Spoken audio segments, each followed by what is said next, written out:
What a pleasure. Deb and I went to school together. And wow. One of my favorite songs, and what a great truth, isn't it? Up from the grave he arose. Amen. Oh, wow. That's why we live, right? All right, that's why we tell others about Jesus, because he is the one. All right, my name is Lance Hurley. It is a pleasure to be with you here today at First Christian. I'm the Executive Director of McMack Church Planning, formerly the CDEA, which many of you knew. And I guess that was our organization, one of the reasons this church came into existence 47 years ago, right? All right. Well, thank you for allowing me to be here with you today. I've been working with the leadership team as we prepare for the next chapter for First Christian. Okay? And there's always the next chapter, right? Until Jesus comes back. And so I wondered today, what would be the best topic to discuss on your first Sunday into the interim chapter? And immediately I thought about a foundational exercise. That all we who follow Jesus, it benefits us. And it's also something that anyone can do. Alright? Now when I think of a foundational exercise, physically, one of the things I think about is a push-up. Right? I mean, a push-up is about as foundational as they get. Because it works on your chest, it works on your shoulders, it works on your triceps, it works on your core. Okay? I would do a push-up for you today. But I hyperextended my elbow yesterday, so that isn't happening, okay? Yeah, I did throw in water balloon, believe it or not. That's okay. Things haven't changed, okay? But it's not enough just to learn about foundational exercises, is it? We need to put into practice what we learn.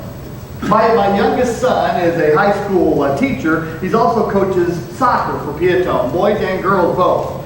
And each day during the season, when they're not playing games, you know what they're doing? Tell me.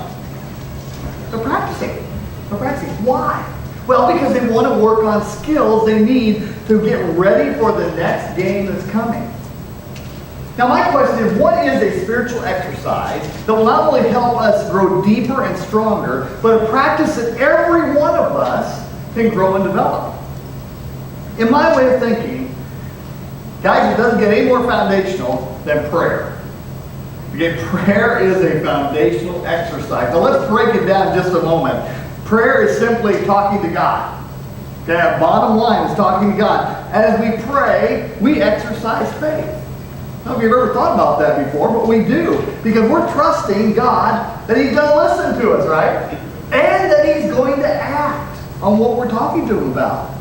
Now, let me be clear here. God's not a genie. Right? We don't rub the lamp of prayer and anything we want comes out, right? It doesn't operate that way. Don't think of Bruce Almighty, okay, with Jim Carrey when he did that. But God does listen as we talk to Him, and He responds. I'm reminded of a prayer request that I put out to our prayer partners at Ignite the last week in November, 2 years ago. I asked them, pray for a church planter for the west side of the city of Chicago. So wait, I put it out there. Put it out the last week in November. December 3rd, I received an email from a guy. Here's what he said. I saw that you were praying for a planter, and I may be the answer to your prayers.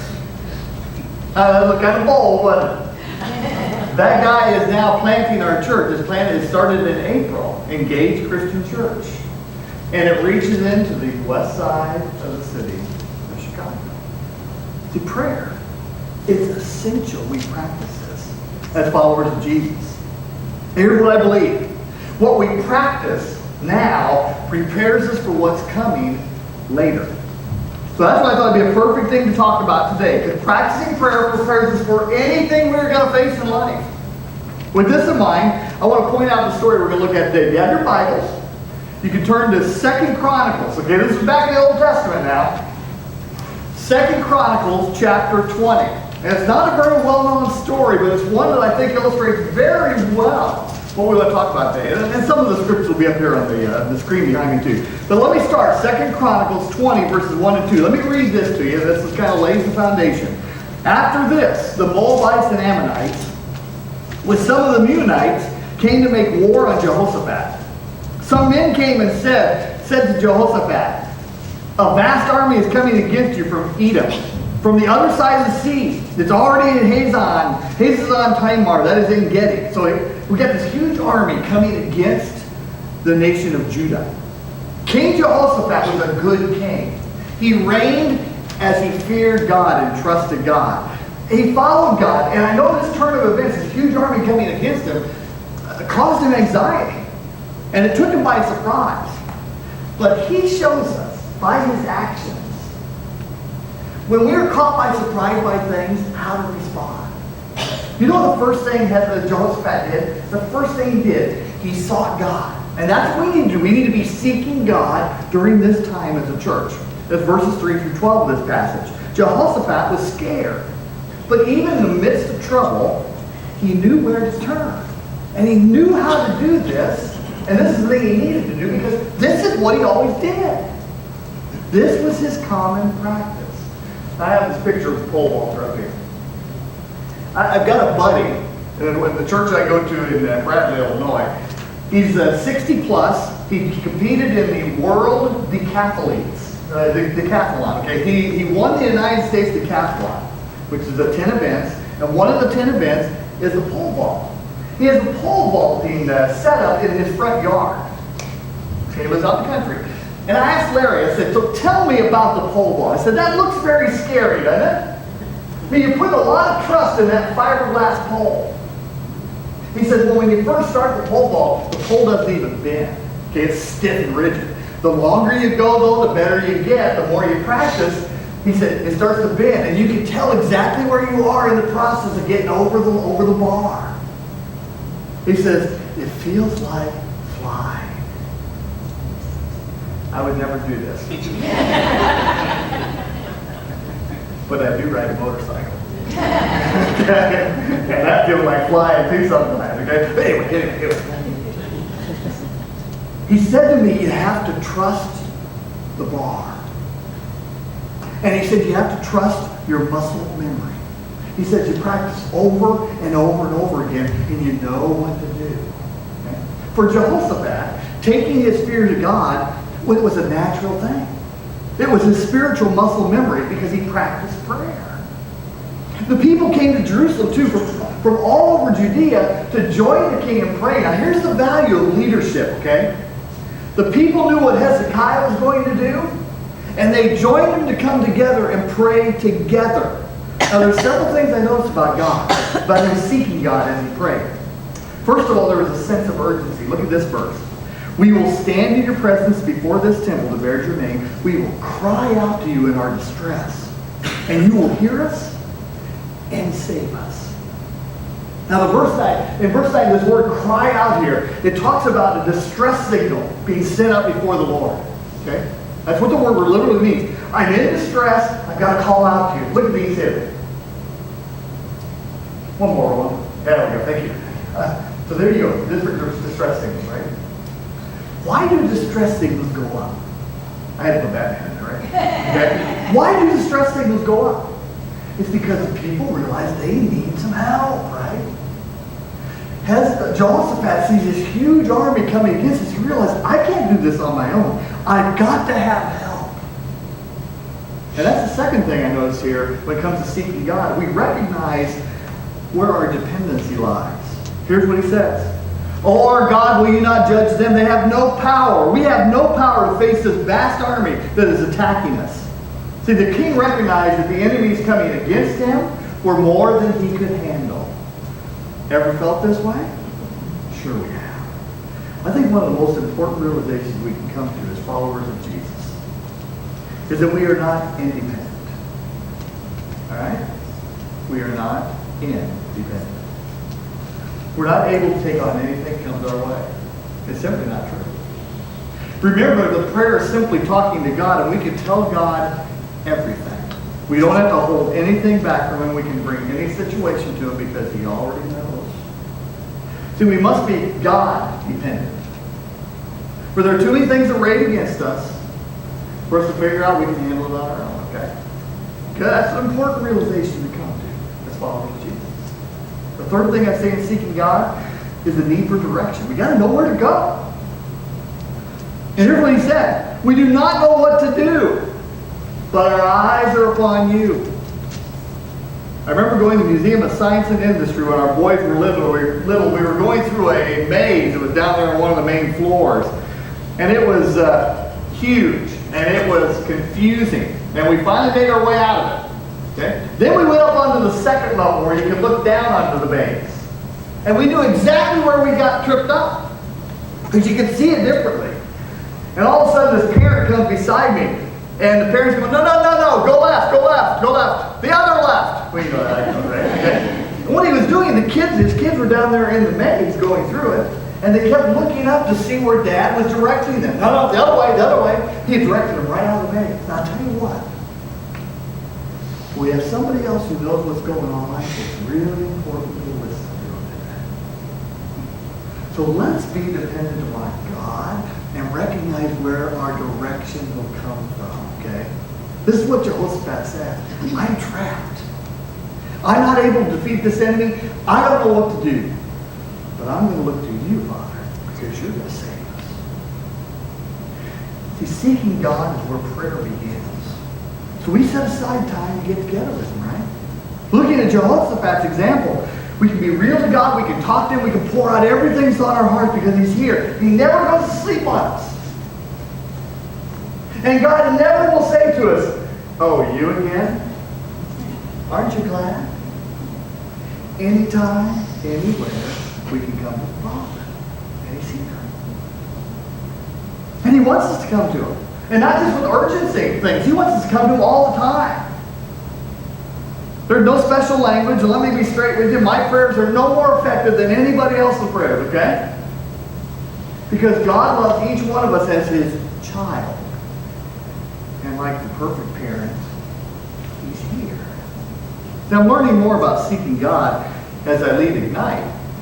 As prayer is one of our core values as an organization, we practice it. We start the year off, we've done this last 3 years, 30 days of prayer.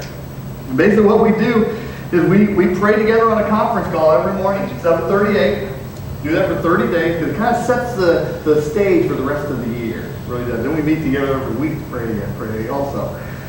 But in 2016, we started with a focus on ethnic diversity.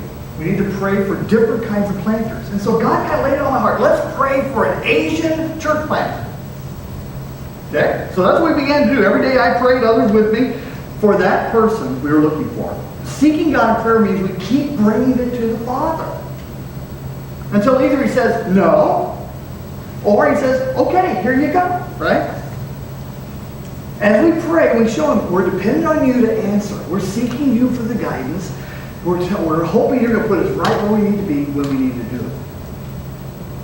Now, let me ask you a question. Is this appropriate for where we are as a church right now? You bet it is. You bet it is. Now, let me tell you something. It's going to be okay.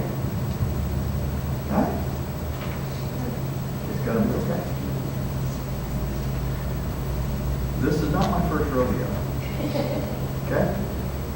It's going to be all right. So we seek God. Second thing, okay, here's the tough part. Sometimes we got to wait on God. Look what it says. I noticed this verse for the very first time reading through this passage. All the men of Judah with their wives and their children and little ones stood there before the Lord. They waited. I brought an old-time device with me today.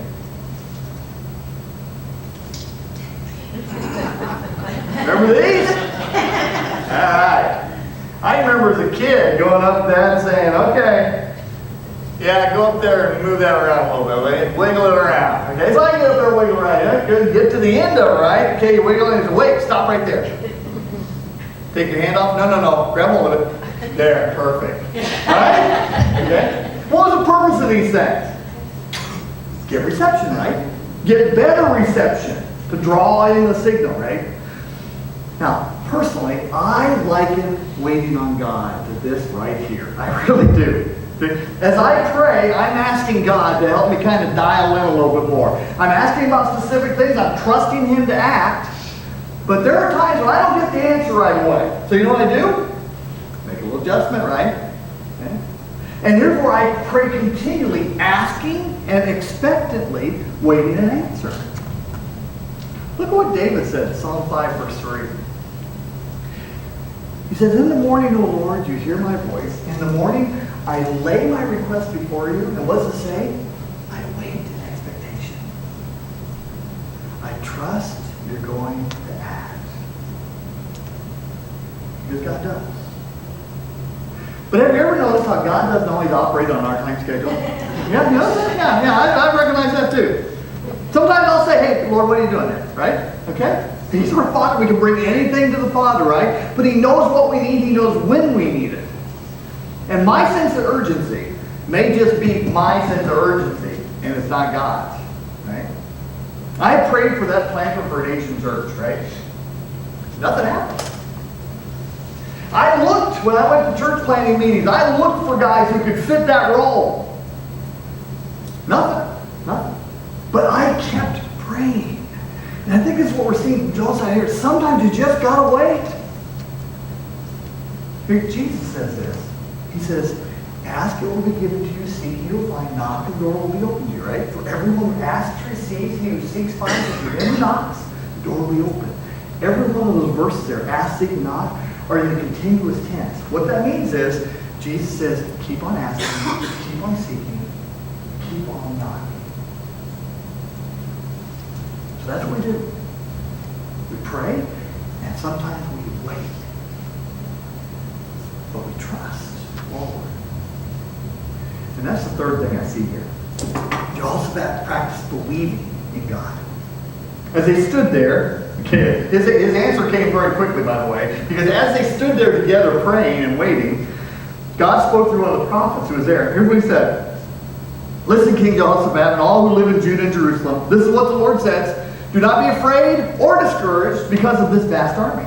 For the battle is not yours, but God's. Tomorrow march down against them. They will be climbing up by the pass of Ziz. You will find them at the end of the gorge in the desert of Jeruel. You will not have to fight this battle. Take up your position, stand firm, and see the deliverance the Lord will give you, O Judah and Jerusalem. Do not be afraid. Do not be discouraged. So twice he says that. Go out and face them tomorrow, and the Lord will be with you. A message straight from God. Do not be afraid.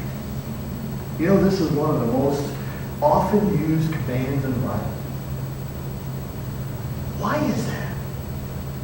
I think because these situations that come against us can make us get scared. God says, don't be afraid. Come on.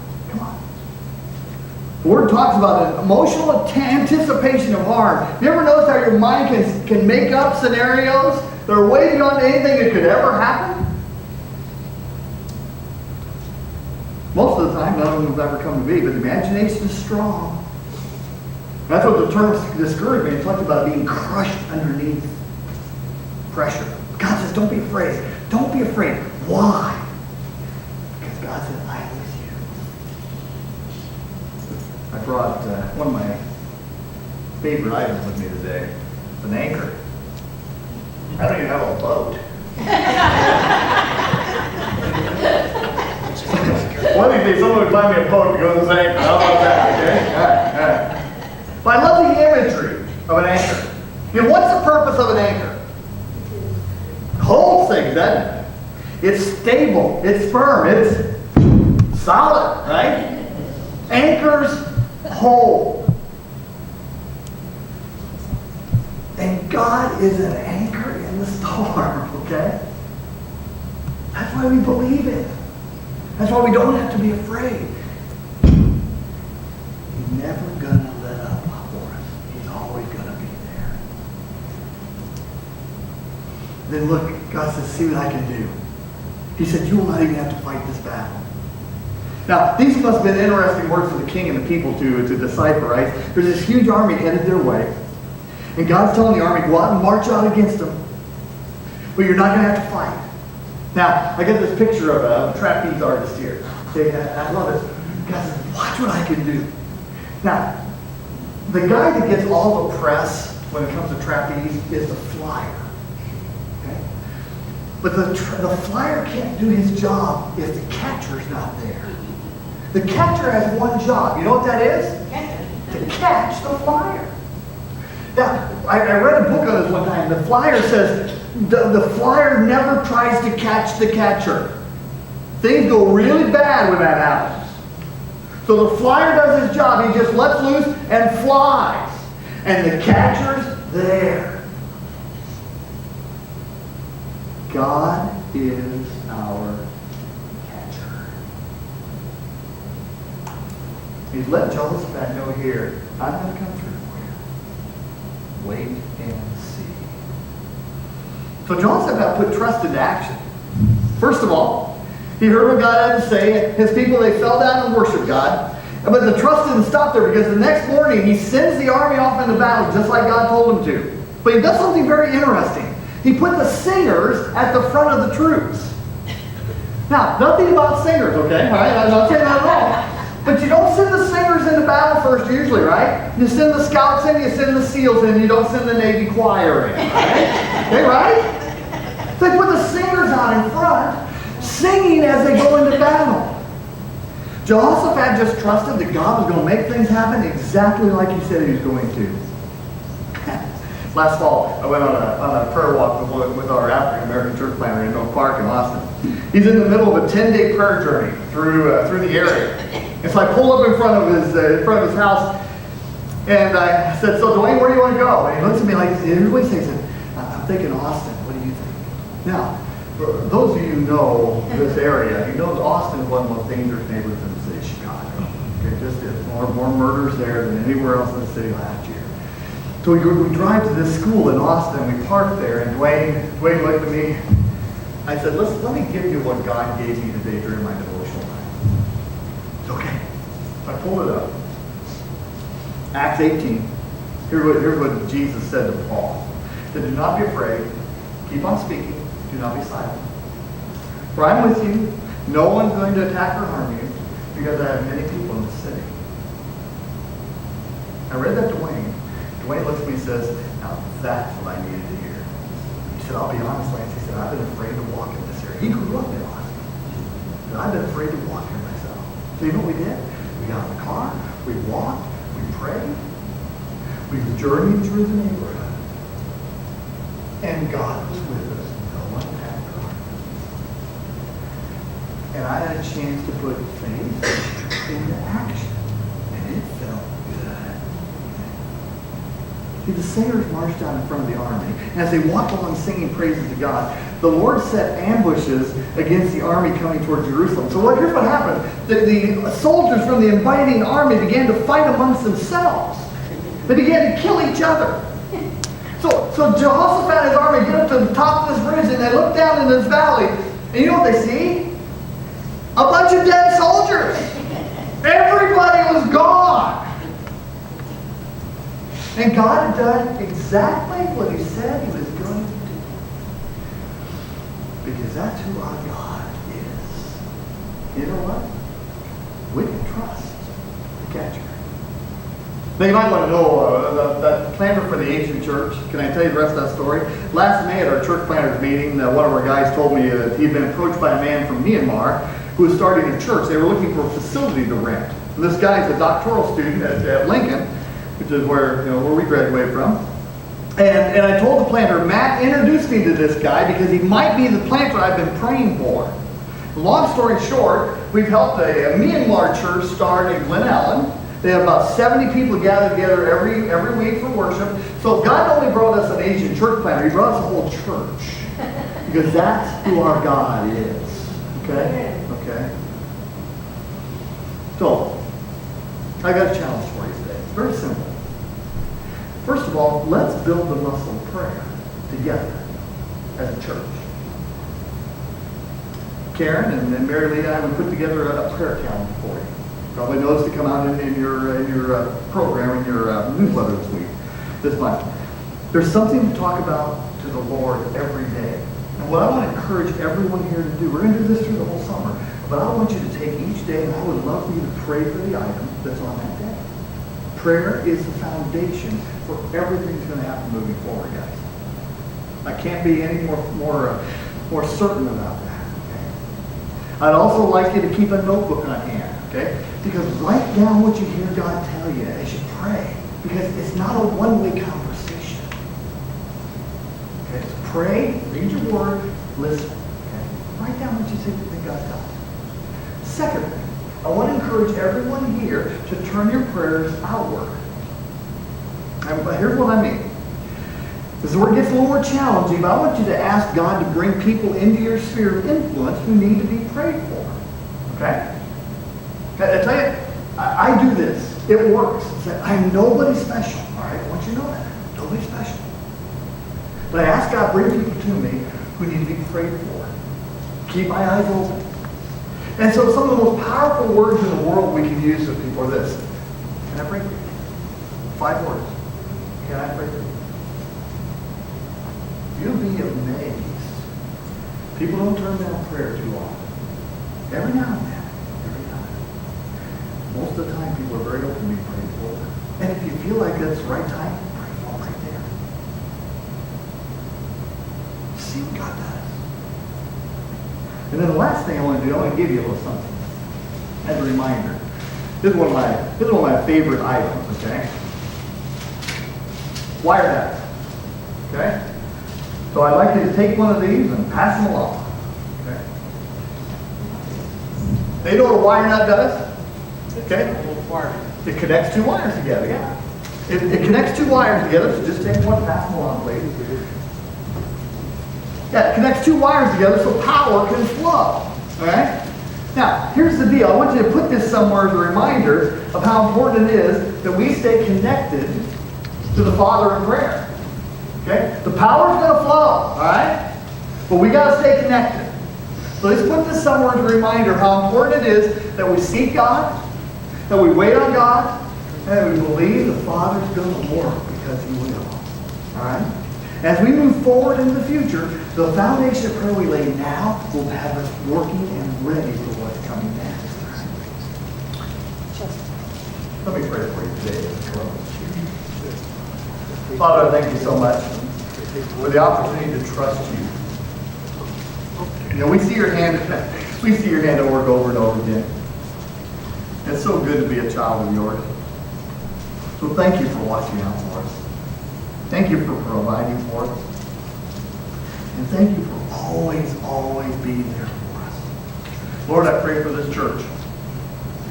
You know what the next steps are that need to be taken. And you know what we need to do right now. So help us not to rush ahead of you, but to trust and follow you.